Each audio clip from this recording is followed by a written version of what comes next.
Guys, thank you so much for staying here or being here or coming here. Is it okay to stand here? More in the middle? Okay, just like this, but everyone's on this side. Is that okay? We can come all together. Let's come closer. That will be nice, eh? Let's come closer, eh? Let's Everybody show some comes love, closer, eh? that will be wonderful. Show some love, I like that, eh? Good. Very nice. We all need more love, so that's great. Thank you. Guys, can I just get a sense, are you all staff or students here at the university? You are, eh? And what kind of faculties are you all studying in? Education? That's great. Outside? Health science. Education as well. Okay, engineering, that's great. You're the only engineering student here. Okay, engineering. Now that's a good sign though. You're probably the only one who's going to pass or do something great in the world. Okay, that's very nice. And are you also here at the university? Health sciences. Mining. That's excellent. Okay, economics. Beautiful. And you guys? Law? Also law as well. Okay, great. You guys are dressed the most casual, so law is like nice and relaxing. Great. Okay, so guys, it's very nice to be here, and the topic of this talk is conscious-based education and how to change the world. So for those of you who are in education, I think you might find this approach to education very, very interesting. And I'm going to start off telling you, firstly, what we've achieved. The reason that's important is because it's easy to give a motivational talk and say people are great and you can do all of this and can reinvent education and things like that. But unless you can actually prove it, it's just words and it doesn't actually mean anything. So firstly, let me just define what consciousness-based education is and then how I got interested in it. I'll tell you about. So conscious-based education is a system of education which takes what we all normally know of as education, which focuses on the known, okay? What do I mean by the known? The content matter, the subjects that you learn. So if you're learning engineering or you're learning law, you're learning education, anything like that. So our traditional approach to education is you have books written by experts, you read those books, you summarize notes, you write exams, you check how much of that knowledge you've imbibed and so on. That's the traditional approach of education that we all know, okay? And that is really the known. It's like objects outside of yourself, okay? What education is largely ignored in our view is it's ignored the person who is learning, the learner themselves, okay? And it's also to a great degree ignored the process of learning, which is how do you connect that individual with what they're learning, the knowledge that they're learning, okay? So education is really made up of those three components, because you can have a brilliant professor, you can have fantastic science knowledge that's been discovered over hundreds of years and written up in books and videos and on the internet and so on.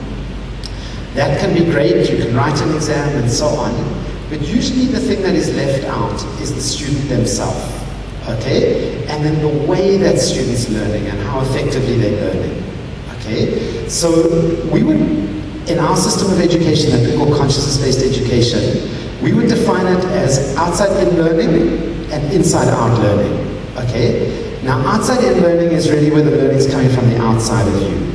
All right, so it's your books and your teacher and everything like that, and then it's something that you are then trying to understand, and the knowledge is coming from the outside. Inside-out learning is a process really of self-discovery, where the individual is assumed to have an enormous, virtually infinite store of potential, okay? And the ability to learn anything, and create anything, and grow anything, and work anything out for themselves. And it's really about this beautiful coming together of what knowledge is outside, but this development of this genius inside the student from inside. Now, education, the word education comes from educare, which I think was Greek, you guys will know, and it means to lead out. It was to bring the genius out of the student. It wasn't to shove a whole lot of facts into the student's head, okay? And unfortunately, what's happened over the last hundreds of years is that education's become just very one-dimensional. Firstly, it's only based on intellect, all right? So it's just your intellect, your discrimination, your ability to think about stuff, and then it's very much examination-based, okay? You write an exam, and you get 50% at university, and then you pass. So firstly, I mean, it begs the question, how can you pass with 50%? I mean, that's quite incredible, that you can not know half of the field that you're meant to know and you still pass. That's very interesting. I mean, would you want to go to a brain surgeon who said, I've got 50%, and now they're going to do a brain operation on you? It would be a little bit terrifying, okay? But that's education as we know it. You can get 50% and you're considered to know your field, okay? But it's just already, you're learning half of only something which is a small part of a much bigger field, which is part of multitude, a myriad of fields, and you're only learning at the level of the intellect, okay? And yet we know that a human being is infinitely diverse. We're all so different, and we've got much more than just our intellects. We have our feelings. Our feelings matter. They're very important. Education doesn't care about feelings, really. Okay? We've got our egos, which is that sense of individual self, and education doesn't really care about that. Okay? Emotions, like I mentioned, like feelings, and we've got our physical bodies, and then we've got something deeper inside us that is what connects us to everyone else, and is much more profound, and I'm going to call that for now being or consciousness. Okay, because how are we thinking? How are we even able to use our intellects to think about any topic? Okay, so what we've been then piloting is showing that if you develop a human being, like Aristotle would have believed, or Plato, or original founders of what education was meant to be, which was to bring the genius out of the person, that you can achieve exponentially greater results than just this exam-based, rote-based, book-based type of learning, which has got some value. No one's saying it doesn't have value. It has some value, but it's partial. And it's actually quite tragic how little it actually develops a person. So I'll give you an example. So if we take, say, the best universities in the world, say Harvard, okay, Stanford, Yale, everybody wants to go to these universities from around the world, Oxford, Cambridge, there's that list of like the elite of the elite, University of Pretoria, the elite of the elite. So everybody wants to go to those kind of universities. But if you take a place like Harvard, okay, they take the 0.01% of the population. And they're really bringing in geniuses, okay? So it doesn't matter what they do, how good or bad their teaching is, the people are going to come out the other end geniuses. It's not hard if you're Harvard, just because imagine the quality of the students you're getting in your classroom. They were all the very best. They were the pick of the crop. They were like your 9 distinction people in school. And growing up with all the right opportunities and things like that, it's very hard if you're a Harvard professor to fail. Okay, in fact, they don't even bother to teach most of the time. They just have teaching assistants to teach. And the people come out geniuses and everyone goes, wow, Harvard is so great. Okay, but look at who they're bringing in. What would be much more interesting is, could education bring in people who are very average, and could it produce those kind of geniuses, like a Harvard would produce, or Yale, or Stanford, etc.? So this approach to education says, absolutely yes, it's possible. But you need to make education more holistic. You can't focus only on the content or the what you're learning, but the subject matter. You have to focus on the individual. And you have to focus on the way that that individual learns. And then miracles are possible. So I'll give you an example. Research has been done, say, at Harvard on students coming in at first year, And at the end of fourth year, by the time they graduate, if they're doing engineering or law or anything in Harvard, medicine, these are the brightest of the bright. So they start off, they're very bright, they've got high IQs, but after say 4 years, there's absolutely no change in IQ. Nothing. Okay, so they've learned a whole lot of stuff, but they haven't fundamentally altered the neuronal pathways in their brain, their ability to think, to solve problems, to be creative, to learn to love more, and dream more, and create more, and they haven't become the powerful people they actually could have become. Now, there's a university that we first learned about this approach from in America, where every single year when their students come in, they come in, there's no entrance requirements, and they find that within a 4-year period, the students are going up between 9 and 14 points in IQ, for example. So at Harvard, there's no change, and at this university, every student's going like that. Okay? So you're starting to fundamentally change the way a person is able to process information, to think about information, etc. You're really expanding their ability to think. It's almost like a computer going from like a 286 to a 386 to a Pentium 1 to a Pentium 2 to a Pentium 4 to whatever, to a dual core to a quad core, etc. This is what a human being is capable of. So if this was possible, if you could change people like that in education, then our premise is that you could change the world. Okay. I first came across this approach to education some years ago, and I'm going to come back to that. And I was about to emigrate. I'd already learned this approach to education, and it really changed my life. And I'm going to talk about that. And then, when I was 27 years old, this was in 1995, it was in New South Africa. It's a long time ago. And were you born yet? Yeah. You were born in 95. Very nice. Okay, so that's when I was about to leave the country at 27. So now I'm turning 51, and I packed up everything, and I was about to go to America, and then 2 weeks before emigrating, I decided to stay in South Africa and see if we could implement this approach that had really changed my educational outcomes and that I'd been learning about in some of these other interesting schools and universities across the world, if we could implement it in South Africa. It was the new South Africa, so much hope, so much excitement, and yet we see 20-something years into our democracy, there's still a long way to go.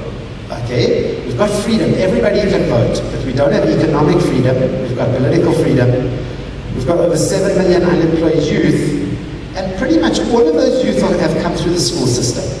Okay, in South Africa, over 95% of people go to school. So why are so many people going to school for 12 years, or 10 years, or 9 years, and then ending up unemployed? They're getting an education, but why is that education leaving them high and dry, so they're ending up unemployed? Because the purpose of education is it should change their lives. They should be employed, they should be studying here, they should be doing something great with their lives, and we know that millions of kids are not. So somehow education is definitely failing us, okay, if we're seeing those kind of results. So what we did any of you guys protest for fees must fall? Were any of you involved in the fees must fall movement? I think they were, hey, the law students. you were as well, eh? That's awesome. That's probably why you guys are here listening to this talk, because everyone else is like studying and stuff. You were protesting, now you're listening to talks, and that's great. You're going to learn a lot more. So, but it's interesting. Fees Must Fall started when about 3 years ago. We started the first free university in the country in the year 1999. We realized that this was going to be a major issue in the country, that you're going to have this massive income inequality because the children of the wealthy can send their children to university and pay for it, and then the majority of the population are not going to be able to. And somebody's got, say, 7 kids in the family, 5 kids, they're earning a salary of who knows what per month.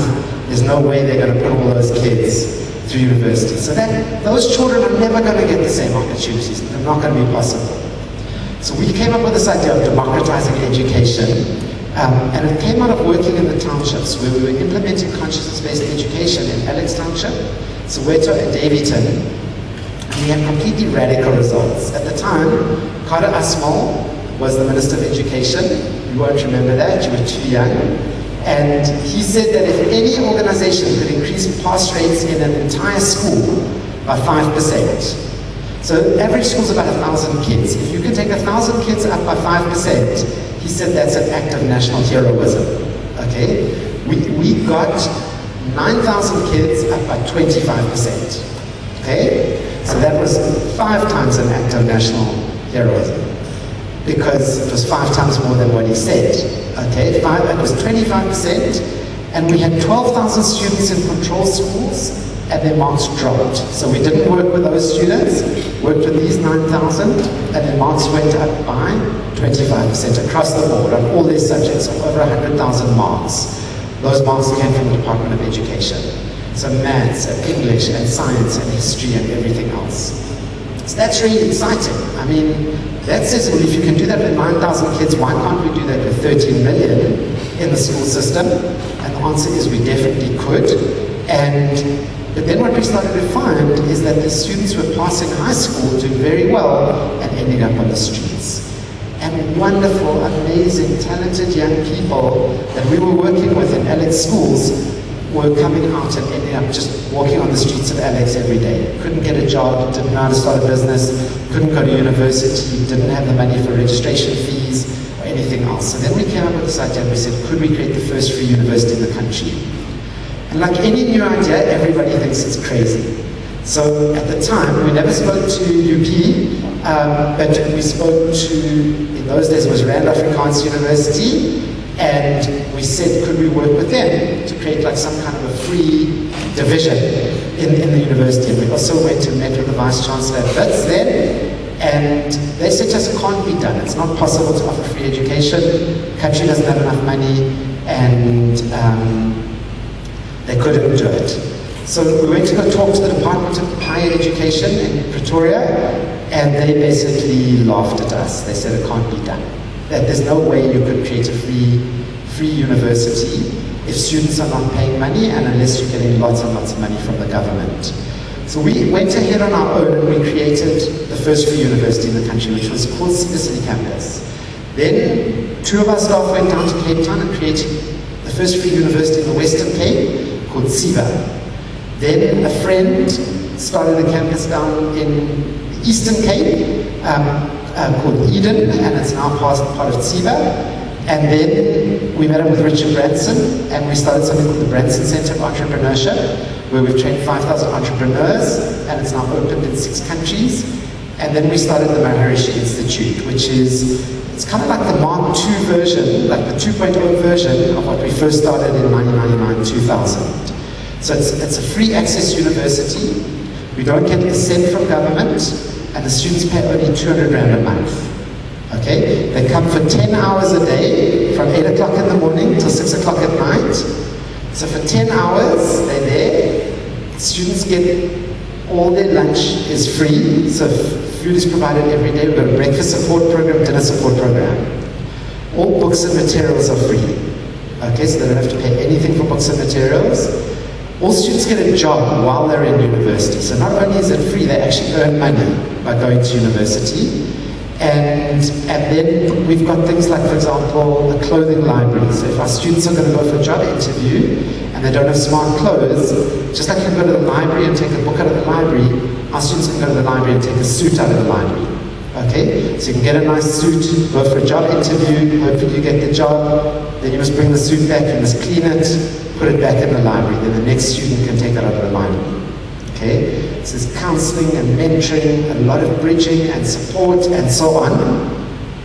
And we do not get 1 cent from government. We don't get a cent from government, okay? So we're a private institution, non-profit. We don't get a cent from government, and our students are paying only 200 Rand a month. So you're going to say that's impossible. How can you do that? It's like... Yeah, it's very difficult to believe. It's very difficult to believe. It's like hanging the earth in space. It's also difficult to believe. Okay? And yet we think, think of this earth of ours, how big it is, how heavy it is. And just imagine, especially for engineering students, imagine that as a project. To create something that big, that heavy, and just to hang it in space. And it turns on its own axis every 24 hours, and it travels around the sun every 365 days, and it never misses a beat, eh? Night comes and day comes, and millions of species, and everything grows. That's a feat. So creating a university with no money from government and students paying £200 a month is quite small in comparison to that kind of feat. But that kind of feat, any kind of feat, we think is possible if people are using their full potential. Okay? So, if we think about full potential, scientists have been saying, neuroscientists, for well over 100 years. First study on this was done at Harvard in the year 1900. And a neuroscientist there said that, after doing a lot of analysis on brains, said that the average human being is using only 5% of their mental potential. So just imagine that, you're only using 5%. We've all got trillions of brain cells, but it's about the pathways that are connected between these brain cells that matter. And if they're not all connected, even a vegetable, like a person who can't even lift their hands, like somebody paralyzed or somebody who can't do anything, still got all these enormous number of brain cells, but they're just not connected. Okay? So it's the connections that matter. Now imagine that you're only using 5% of your potential. Don't you want to just start crying right now when you hear that statistic? Because you think what you could be if you were using 10%. Eh? Imagine if you would double yourself. Just double your intelligence, double your wakefulness, double your memory, double your creativity. Wouldn't the world be like bright and beautiful and incredible, amazing? It would be incredible. And that's only 10% of your potential. Imagine if you could triple what you are right now today. So right now today, maybe you've got brothers or sisters, and you're a 5% brother to them. And you're a son or a daughter, and you're a 5% son or daughter, 5% student. You go get a job, and you just take 5% of yourself to work. That is the biggest tragedy in the world. If we want to just talk about one single way to change the world, it would be to change that 5% statistic. Okay? Because everything is created by human beings. Everything we see here, I mean, this building, and what we're wearing, and what we ate for lunch, and all of this stuff is human ingenuity, but it's still just 5% of our ingenuity.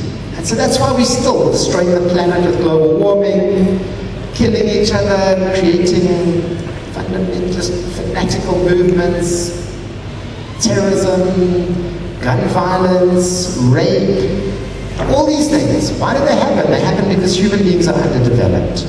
If people were better developed, those things could never happen. If you would triple yourself, just imagine the happiness you would have inside, the love you would have, the creativity you would have. Why would you ever want to go steal somebody's cell phone? It would be a crying shame. You'd never have to do anything other than just, life would be so magnificent. So this is the approach of consciousness-based education. It's saying it actually matters about this other 95%. So what I'm going to tell you about quickly is our results, and then how I got into this, and then just take any questions. So I was saying, students come here for 10 hours a day, all those things they get, only 200 Rand, not a cent from government. If you don't think it's possible, come and see it.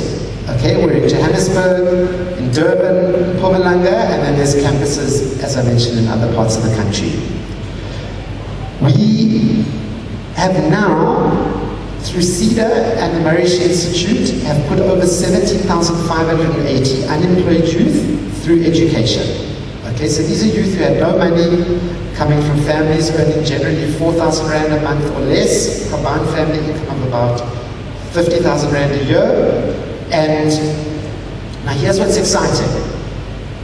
In our institution, because we're trying to prove this to everybody, how much potential average human beings have got, we purposefully take students who didn't get matric exemption. Okay, so they've passed matric because they have to by law, but every university in the country is trying to take students, like the top students, who've got 7 distinctions, who've got 8 distinctions, who've got 5 distinctions, and it's trying to take people with a bachelor's degree pass.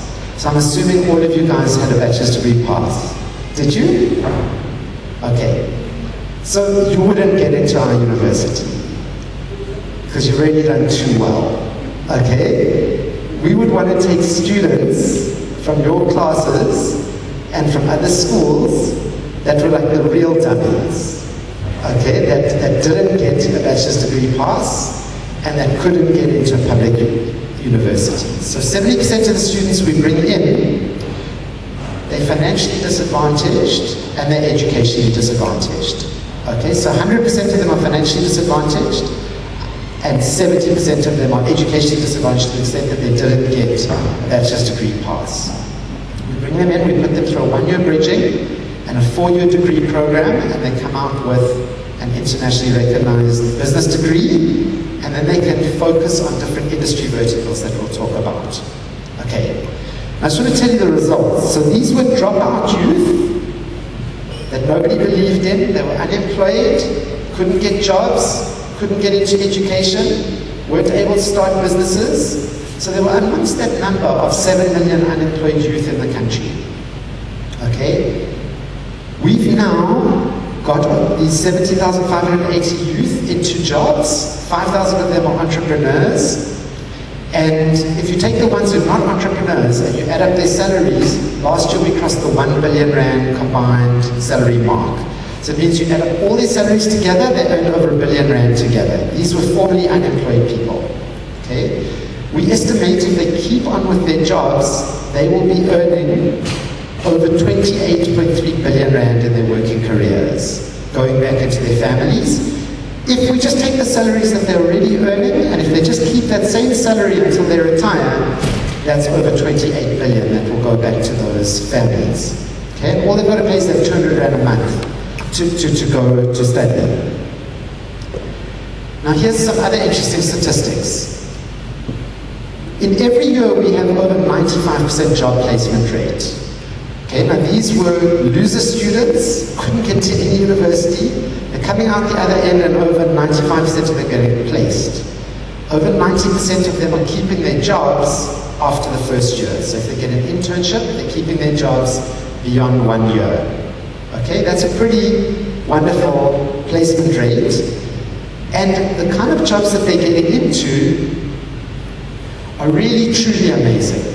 So just recently I was talking to one of our graduates who works at ABSA. We know that ABSA's got over 30,000 staff in South Africa, over 45,000 across Africa. It's a very, very, very competitive space. So we were just tracking recently, 11 of our graduates are in ABSA, but are either heads of entire divisions for ABSA across the country, or they are vice president level, or they're assistant vice president level. Which means that all 11 of them are earning between 800,000 a year and 2 million rand a year. These were dropouts, okay, that couldn't get in anywhere and so on. So they're not just going to work in the call center, they're able to compete with over 30,000 people in ABSA and get up to this level of heads of divisions. So the head of strategy for the whole of ABSA for South Africa is one of our graduates, and so on. And many other statistics like that. I don't know if you know a firm called Accenture. Does anyone know Accenture? You know if you know? Accenture is very, very hard to get in. So Accenture, do you know like McKinsey, Bain, BCG, companies like that? Accenture's a consulting firm. It's very hard to get into. It's not quite the level of McKinsey, but it's just one below. It's a global firm with about 400,000 people. And we approached Accenture about 4 years ago to see if they'd take any of our graduates, and they laughed at us. They said, never take our graduates. They take the top 10 from the 2 top universities in the country, and that's it. Then we managed to get them to interview 9 of our graduates. And remember where these students are coming from, eh? And normally they'd never get into Accenture, like not even in their wildest dreams. Okay? Accenture interviewed these 9 candidates, and they said, the one guy who's the managing director there, he said these are the best candidates he's interviewed in 19 years. This is the power of consciousness-based education. So we went from Accenture not being able to take any of our students. We now have 170 graduates and students working in Accenture. One of the most prestigious companies you can work in. Okay? So what I'm saying is this is not a fluke. It's an incredible thing. If you can help people develop their immense potential. So remember I was saying that in education there's 3 components. Okay? There's what you learn, which is what we're obsessed with in education throughout the world. Then there's the student themselves and how they're thinking and feeling and acting, behaving, everything inside the brain and the heart, and then how that individual is connecting with knowledge.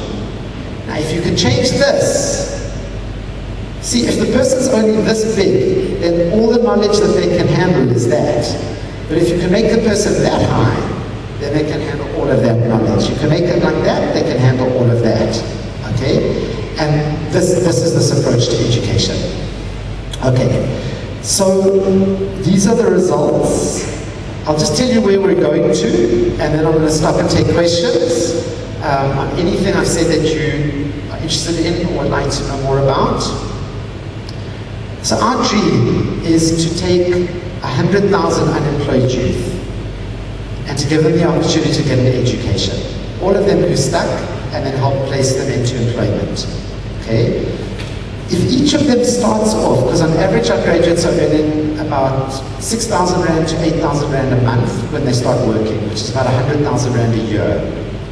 So if you take 100,000 people and they each earn 100,000 Rand, that's 10 billion Rand. Okay, so we want our graduates to earn 10 billion Rand a year salaries when they start.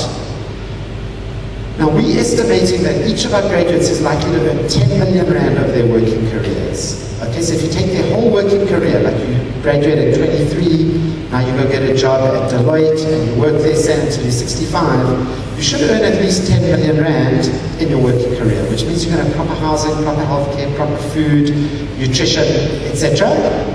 So if somebody's going to earn 10 million, if we can have 100,000 people educated, each earning 10 million Rand, without a cent from government, and students just paying 200 Rand a month, our dream is to put 1 trillion Rand. So 1 trillion Rand is a huge number.